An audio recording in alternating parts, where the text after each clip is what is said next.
തിരുമൂലദേവൻ്റെ തിരുമന്ത്രം 7-ാം തന്ത്രത്തിലെ ഗുരുസങ്കല്പത്തെക്കുറിച്ചിട്ടാണ് നാം ഇനി കാണാൻ പോകുന്നത്.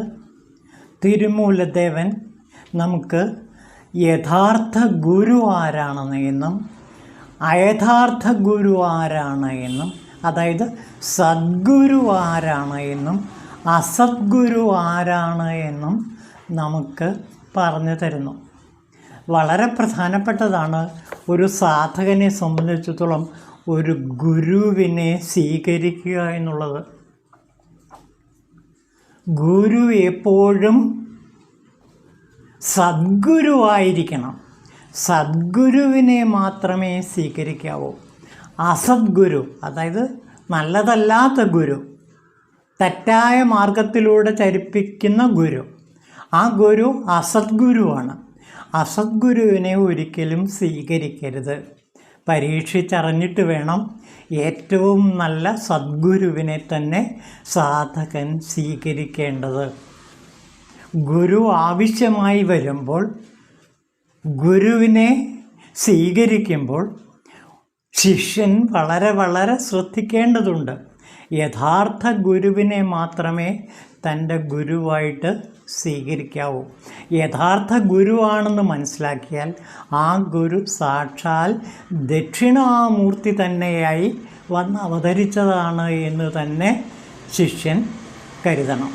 അപ്പോൾ സാക്ഷാൽ സദ്ഗുരു സാക്ഷാൽ ദക്ഷിണാമൂർത്തി തന്നെയാണ്.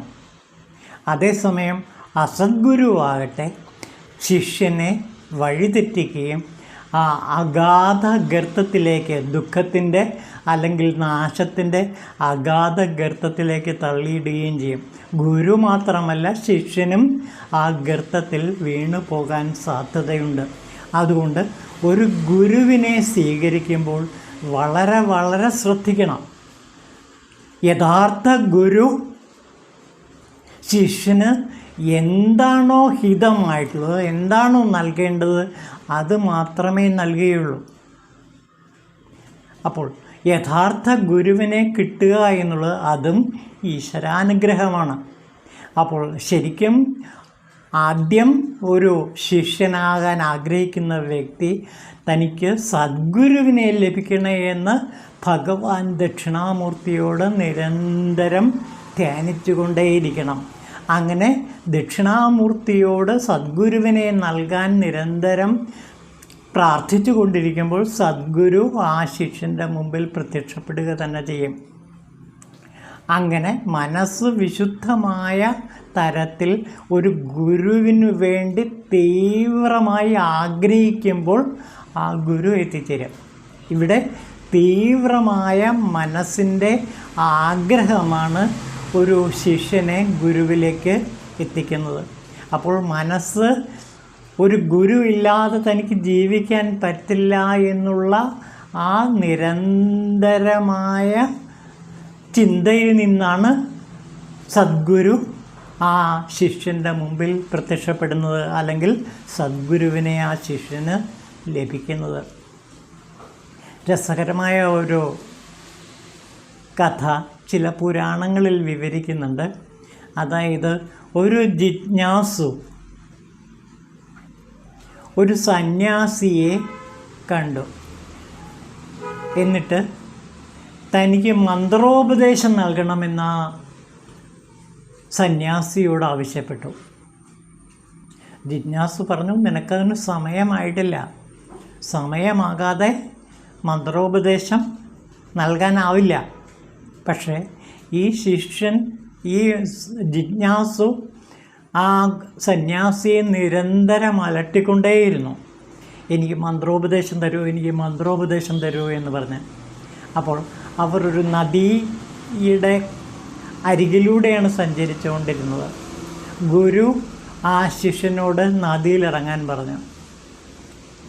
നദിയിലിറങ്ങിക്കഴിഞ്ഞപ്പോൾ ഗുരു ആ ശിഷ്യനെ ആ നദിയിലെ വെള്ളത്തിൽ മുക്കിപ്പിടിച്ചു. 4-5 മിനിറ്റ് കഴിഞ്ഞപ്പോഴേക്കും ആ ജിജ്ഞാസുവിന് ശ്വാസം കിട്ടാതെ കിടന്ന് പിടഞ്ഞു. അപ്പോൾ സന്യാസി പിടിവിടുകയും ആ ജിജ്ഞാസു മുകളിലേക്ക് ഉയർന്നു പൊങ്ങുകയും ചെയ്തു. അപ്പോൾ സന്യാസി ചോദിച്ചു, നിനക്കിപ്പോൾ എന്തു തോന്നുന്നു? മുങ്ങിക്കിടന്നപ്പോൾ എനിക്ക് ശ്വാസം എടുക്കണമെന്ന് തോന്നി, അതുമാത്രമേ തോന്നിയുള്ളൂ, വേറൊന്നും തോന്നിയില്ല എന്ന് പറഞ്ഞു. അപ്പോൾ സന്യാസി പറഞ്ഞു, ഇതേപോലുള്ള ഒരവസ്ഥയായിരിക്കണം നിനക്ക് മന്ത്രോപദേശം കിട്ടാനും ഗുരുവിനെ കിട്ടാനും ചെയ്യേണ്ടത്. അപ്പോൾ ഒരു ഗുരുവിനെ കിട്ടണമെങ്കിൽ ഈ തീവ്രമായൊരു പിടച്ചിൽ വേണം. തനിക്ക് ഗുരു വേണമെന്ന നിരന്തരമായൊരു പിടച്ചിൽ. ഗുരുവില്ലാതെ തനിക്ക് ജീവിക്കാനാവില്ല എന്നുള്ള ഒരു പിടച്ചിൽ ഉണ്ടായാൽ തീർച്ചയായിട്ടും ആ ജിജ്ഞാസുവിൻ്റെ അടുത്തേക്ക് ഗുരു എത്തിച്ചേരും. ഗുരുവിൻ്റെ അടുത്തേക്ക് പോകണ്ട, ഗുരു ആ സമയത്ത് ജിജ്ഞാസുവിൻ്റെ അടുത്തേക്ക് എത്തിച്ചേരും. ഇതാണ് ഈ കഥ വിവരിക്കുന്നത്. അപ്പോൾ മന്ത്രോപദേശം ആയിക്കൊള്ളട്ടെ, അതിന് അതിൻ്റേതായ സമയമുണ്ട്, അതിൻ്റേതായൊരു പിടച്ചിലുണ്ട്, മാനസികമായൊരു പിടച്ചിൽ. ആ പിടച്ചിൽ മൂർധന്യാവസ്ഥയിലെത്തുമ്പോൾ ആ ഗുരു എത്തിച്ചേരും, അല്ലെങ്കിൽ ആ മന്ത്രോപദേശം അയാൾക്ക് കിട്ടിയിരിക്കും. ഇതാണ് ഈ കഥയിലൂടെ വ്യക്തമാക്കുന്നത്. അപ്പോൾ ഒരു സദ്ഗുരുവിന് മാത്രമേ ഒരു ജിജ്ഞാസുവിനെ യഥാർത്ഥ ആത്മീയതയിലേക്ക് നയിക്കാൻ പറ്റുള്ളൂ. സദ്ഗുരുവല്ലാത്ത അസദ്ഗുരു എപ്പോഴും ഈ ജിജ്ഞാസുവിനെ വഴിതെറ്റിക്കും. അതുകൊണ്ട് വളരെ സൂക്ഷിക്കണം. ആത്മീയ മാർഗത്തിൽ സഞ്ചരിക്കുന്നവർ, ഗുരുവിനെ തേടി നടക്കുന്നവർ ഒരു കാര്യത്തിൽ വളരെ ശ്രദ്ധിക്കണം. എപ്പോഴും സദ്ഗുരുവിനെയാണ് സ്വീകരിക്കേണ്ടത്. ആ സദ്ഗുരുവിനെ സ്വീകരിക്കണമെങ്കിൽ അതനുസരിച്ചുള്ളൊരു മാനസികമായ ഒരു തയ്യാറെടുപ്പ് കൂടി നടത്തണം. വെള്ളത്തിൽ മുങ്ങിക്കിടക്കുന്ന ആ ജിജ്ഞാസു എപ്രകാരമാണോ ഒരു ശ്വാസത്തിന് വേണ്ടി തീവ്രമായി ആഗ്രഹിച്ചത്, അതേപോലുള്ള ഒരു തീവ്ര ആഗ്രഹം, തീവ്രമായ ഇച്ഛ ഈ ജിജ്ഞാസുവിൻ്റെ ഉള്ളിലുണ്ടായിരിക്കണം. അപ്പോഴാണ് സദ്ഗുരുവിനെ ലഭിക്കുക. അല്ലെങ്കിൽ വെറുതെ എന്തെങ്കിലും ഭൗതികമായ നേട്ടങ്ങളോ അല്ലെങ്കിൽ സിദ്ധികളോ നേടാൻ വേണ്ടി പാഞ്ഞു നടക്കുന്ന പല ആൾക്കാരും ജിജ്ഞാസുക്കളുമുണ്ട്. അവർ തെറ്റായ വഴിയിലൂടെ തെറ്റായ ഗുരുക്കന്മാരെ തേടുന്നു. അങ്ങനെ തെറ്റിൻ്റെ അല്ലെങ്കിൽ അധോഗതിയുടെ പാഴ്ഗർത്തത്തിൽ ഗുരുവും ശിഷ്യനും ഒരുമിച്ച് താണു പോവുകയും ചെയ്യുന്നു. ഇതാണ് തിരുമൂലദേവൻ പറയുന്നത്. അതുകൊണ്ട് തിരുമൂലദേവൻ നമുക്കൊരു വാണിംഗ് തരികയാണ്. പ്രത്യേകിച്ചും സാധകന്മാർക്ക് അല്ലെങ്കിൽ ജിജ്ഞാസുക്കൾക്ക്, ആത്മീയ ജിജ്ഞാസുക്കൾക്കൊരു വാണിംഗ് തരികയാണ്. സദ്ഗുരുവിനെ സ്വീകരിക്കുമ്പോൾ തീർച്ചയായിട്ടും വളരെ ശ്രദ്ധിച്ചതിന് ശേഷമേ സദ്ഗുരുവിനെ സ്വീകരിക്കാവൂ. അതിനു മുമ്പ് ഈ ജിജ്ഞാസു സദ്ഗുരുവിനെ കിട്ടാൻ വേണ്ടിയുള്ള ഒരു തീവ്രമായ പിടച്ചിൽ, മാനസികമായ പിടച്ചിൽ അനുഭവപ്പെടണം.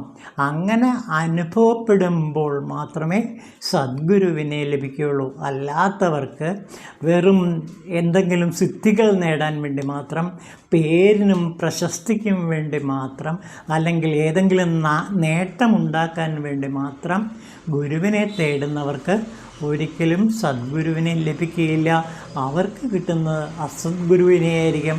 അവസാനം ഈ ജിജ്ഞാസുവും അസദ്ഗുരുവും ഒരേപോലെ ഒരേ സമയത്ത് അഗാധമായ ദുരന്തത്തിൻ്റെ ഗർത്തത്തിൽ വീണ് നശിക്കുകയും ചെയ്യും. ഇതാണ് തിരുമൂലദേവൻ ഇവിടെ പറയുന്നത്. നമുക്ക് നോക്കാം. ഉണർവൊന്നില്ലാത്ത മൂഢൻ, സത്യമൊട്ട് അറിയാതുള്ളോൻ, അണുവും വേദാഗമ അർത്ഥപ്പൊരുളിനെ കാണാതുള്ളോർ, വിനയമില്ലാത്തവൻ, വൻ പരനിന്ദ ചെയ്യുന്നവൻ, അണുഗുണം പെടുന്നോൻ അസദ്ഗുരു ആണ് എന്നോർക്കൂ. അപ്പോൾ പറയുകയാണ്, ഉണർവൊന്നുമില്ലാത്ത മൂഢൻ. ഒരു ഗുരുവിന് വേണ്ടത് ഉണർവാണ്. ഒരു ഗുരു എപ്പോഴും ജ്ഞാനഗുരുവായിരിക്കണം. അദ്ദേഹത്തിന് ഉണർവ് ഉണ്ടായിരിക്കണം. ഉണർന്നിരിക്കുന്നവനായിരിക്കണം. ഇവിടെ ഉണർവ് എന്നുള്ളത് ജ്ഞാനം, അതായത് ശിവസാക്ഷാത്കാരം കിട്ടിയ അല്ലെങ്കിൽ ശിവാനുഭൂതി നിറഞ്ഞ ഒരു ഗുരുവിനെയാണ് ഒരു ശിവസാധകൻ സ്വീകരിക്കേണ്ടത്. ഉണർവൊന്നുമില്ലാത്ത മൂഢൻ, അങ്ങനെയുള്ള മൂഢന്മാരെ, ഉണർവില്ലാത്ത മൂഢന്മാരെ, അതായത് സാക്ഷാത്കാരം അല്ലെങ്കിൽ ഈശ്വര ദർശനം കിട്ടാത്ത മൂഢന്മാരെ ഒരിക്കലും ഗുരുവായിട്ട് സ്വീകരിക്കരുത്. പിന്നെയോ സത്യമൊട്ടറിയാതുള്ളവൻ, സത്യത്തെ അറിയാതെ സത്യം സത്യം എന്ന് പറഞ്ഞു നടക്കുന്ന, ഗീർവാണം മുഴക്കുന്ന ഗുരുക്കന്മാരെ ഒരിക്കലും സ്വീകരിക്കരുത്. സത്യം എന്ത് എന്ന് തിരിച്ചറിഞ്ഞ, യാഥാർത്ഥ്യം മനസ്സിലാക്കിയ ആ സത്യഗുരുവിനെ മാത്രമേ, ശിവഗുരുവിനെ മാത്രമേ സ്വീകരിക്കാവൂ. പിന്നെ വേദാഗമാർത്ഥപ്പൊരുളിനെ കാണാതുള്ളവർ, വേദത്തിൻ്റെയും ആഗമത്തിൻ്റെയും പൊരുൾ എന്താണെന്ന് മനസ്സിലാക്കിയിരിക്കണം. അതായത് സത്യം എന്താണ്, യാഥാർത്ഥ്യം എന്താണ്, എന്താ ശിവാനുഗ്രഹം എന്താണ്, ശിവാനുഭൂതി എന്താണ് എന്ന് സ്വാനുഭൂതി നേടിയ ഗുരുക്കന്മാരെയാണ് സ്വീകരിക്കേണ്ടത്. അല്ലാത്തവരെ, അതായത് വേദാഗമാർത്ഥപ്പൊരുൾ അറിയാതെ വെറുതെ മന്ത്രങ്ങൾ കാണാതെ പഠിച്ച് ഉരുവിട്ട് നടക്കുന്ന ആൾക്കാരെ ഒരിക്കലും ഗുരുവായി സ്വീകരിക്കരുത്. പിന്നെ വളരെ പ്രധാനപ്പെട്ട മറ്റൊരു കാര്യം കൂടെ പറയുന്നത്, വിനയമില്ലാത്തവനെ ഗുരുവായിട്ട് സ്വീകരിക്കരുത്. വിനയം, ആ വിനയം, ദാസോഹം എന്ന ഭാവമാണ് സാധാരണ ഒരു ഗുരു എപ്പോഴും എല്ലാവരോടും പെരുമാറുന്നത്. പല യോഗിവര്യന്മാരും ദാസഭാവത്തിലാണ് ശിഷ്യന്മാരോട് പോലും പെരുമാറുന്നത്. ഒന്ന് ആലോചിച്ച് നോക്കൂ. സർവജ്ഞനായ ഒരു ഗുരു തികഞ്ഞ വിനയവാനായിരിക്കും. വിനയത്തിന് ഒരുപാട് അർത്ഥതലങ്ങളുണ്ട്. നാം ബാഹ്യമായി കാണുന്ന വിനയം മാത്രമല്ല, വാക്കുകളിൽ കാണുന്ന വിനയം മാത്രമല്ല, ജീവിതത്തിലുടനീളം വിനയം ദീക്ഷിക്കുന്ന മഹാഗുരുക്കന്മാർ. പിന്നെ അങ്ങനെയല്ലാത്തവരെ, വിനയമില്ലാത്തവരെ ഗുരുവായിട്ട് സ്വീകരിക്കരുത്. പിന്നെയോ പരനിന്ദ ചെയ്യുന്നവർ, ചില ഗുരുക്കന്മാർ മറ്റു ഗുരുക്കന്മാരെ നിരന്തരം നിന്ദിക്കുന്ന അല്ലെങ്കിൽ പഴി പറയുന്ന ഗുരുക്കന്മാരെ നമുക്ക് കാണാൻ പറ്റും. അവർ ഒരിക്കലും നല്ല ഗുരുവല്ല. ഒരു നല്ല ഗുരു ഒരിക്കലും മറ്റൊരാളെ പഴി പറയില്ല. ചിലപ്പോൾ യാഥാർത്ഥ്യം പറഞ്ഞേക്കും, പക്ഷെ ഒരിക്കലും പഴി പറയില്ല. ഒരിക്കലും അന്യനെ പഴി പറയുന്ന, പരനിന്ദ നടത്തുന്ന ഒരു ഗുരുവും സദ്ഗുരുവല്ല. ആരാണോ പരനിന്ദ, മറ്റുള്ളവരെ നിന്ദിക്കുന്നത്, അവർ സദ്ഗുരുവല്ല. അതുകൊണ്ട് പരനിന്ദ ചെയ്യുന്ന ഗുരുക്കന്മാർ തീർച്ചയായിട്ടും അസദ്ഗുരുക്കന്മാരാണ്. അവരെ സ്വീകരിക്കരുത്. പിന്നെ നിരന്തര ഗുണമഹിമകൾ ഉള്ള ആളാണ് സദ്ഗുരു. സദ്ഗുരു എന്താണെന്ന് സദ്ഗുരു നെറിയെ പറ്റി പറയുമ്പോൾ അത് വിശദീകരിക്കുന്നുണ്ട്. പിന്നെ നോക്കൂ, കുരുടന് കോല് കാട്ടിച്ചെല്ലുന്ന കുരുടനെപ്പോൽ വീരവോട് കുഴിയിൽ വീഴും ഇരുവരും മുൻ പിന്നെയും അറിവെഴാത്തവനെ മറ്റൊരു അറിവറ്റോൻ ഉപദേശിക്കും ഉറയും ഈ ദുരന്തത്തിനിട നൽകിയിടുന്നു മണ്ണിൽ ഭൂമിയിൽ പലപ്പോഴും അസദ്ഗുരു സാധകന്മാരെ കുഴിയിലേക്ക് നയിക്കുന്നു. കുരുടന് കോല് കാട്ടിച്ചെല്ലുന്ന കുരുടനെ പോൽ, കുരുടന് വഴികാട്ടിയായി കോലായി മാറുന്ന ഗുരു, അതായത് ശിഷ്യനെ സഹായിക്കാമെന്ന പേരിൽ, സാധകനെ സഹായിക്കാമെന്ന പേരിൽ കുരുടൻ എപ്രകാരമാണോ ഒരു വടി ഊന്നായി നിൽക്കുന്നത്, അതേപോലെ ഈ കുരുടനാകുന്ന ജിജ്ഞാസുവിന് വടിയായി നിൽക്കുന്ന ചില ഗുരുക്കന്മാരുണ്ട്. അവർ കുരുടന്മാരാണെങ്കിൽ ആ കുരുടന്മാരെ പോലെ തന്നെ ഈ കുരുടനും അഗാധമായ ദുരന്തത്തിൻ്റെ കുഴിയിൽ വന്ന് വീഴും. അതായത് കുരുടനെ വഴി കാണിക്കണമെങ്കിൽ കാഴ്ചശക്തിയുള്ള ഒരാൾക്ക് മാത്രമേ പറ്റൂ. അതുകൊണ്ട് യഥാർത്ഥ കാഴ്ചശക്തിയുള്ള ഒരു ഗുരു ഉണ്ടെങ്കിൽ മാത്രമേ കുരുടനായ നമ്മെ വഴി കാണിക്കാൻ കഴിയൂ. അതുകൊണ്ട് യഥാർത്ഥ കാഴ്ചശക്തിയുള്ള ഈശ്വര ദർശനം കിട്ടിയ ഗുരുക്കന്മാരെയാണ് നാം സ്വീകരിക്കേണ്ടത്.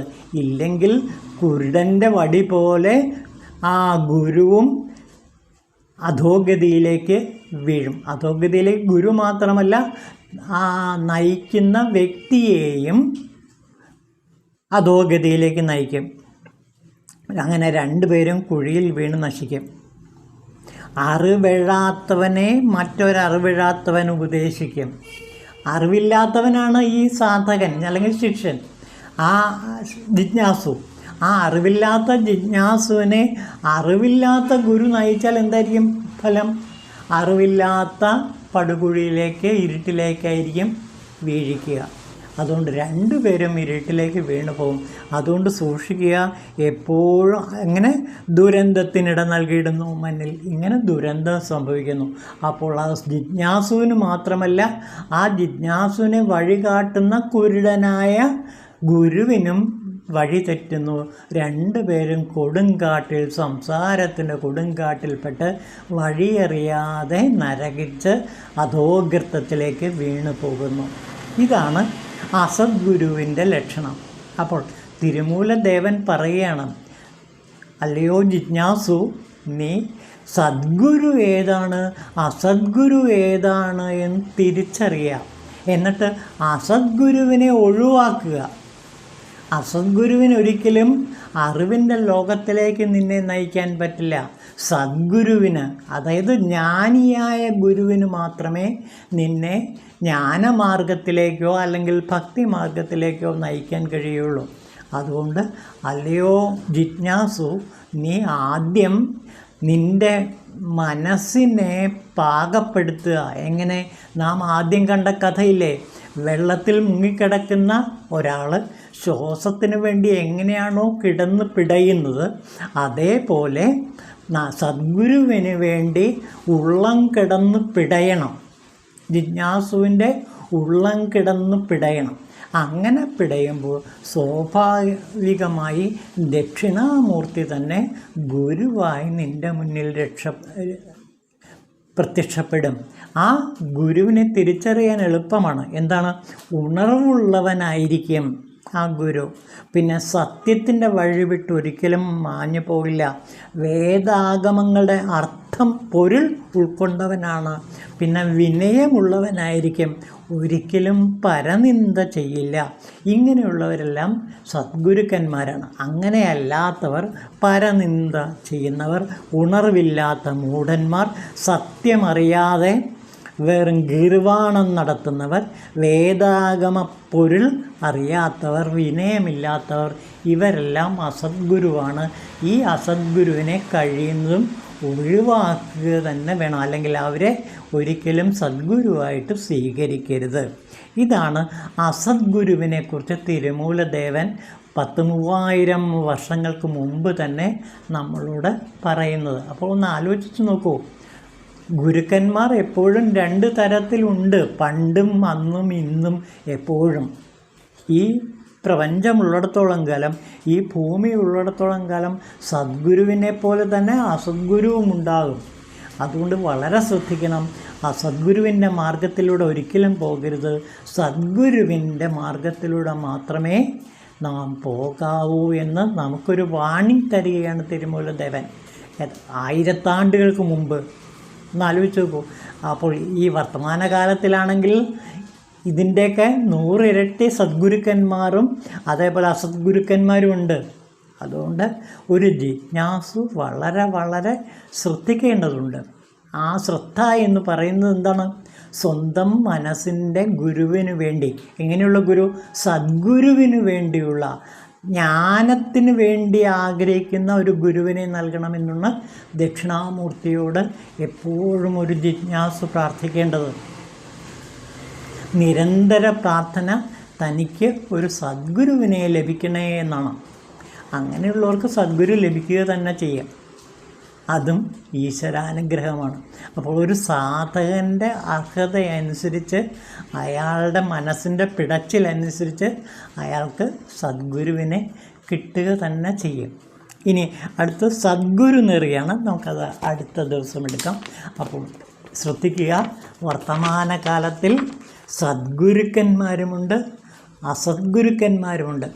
അസദ്ഗുരുക്കന്മാരുടെ പാഴ്വാക്കുകളിൽ, അസത്യവചനങ്ങളിൽ അല്ലെങ്കിൽ ഗീർവാണത്തിൽ ഒരു ജിജ്ഞാസു വീണു പോകരുത്.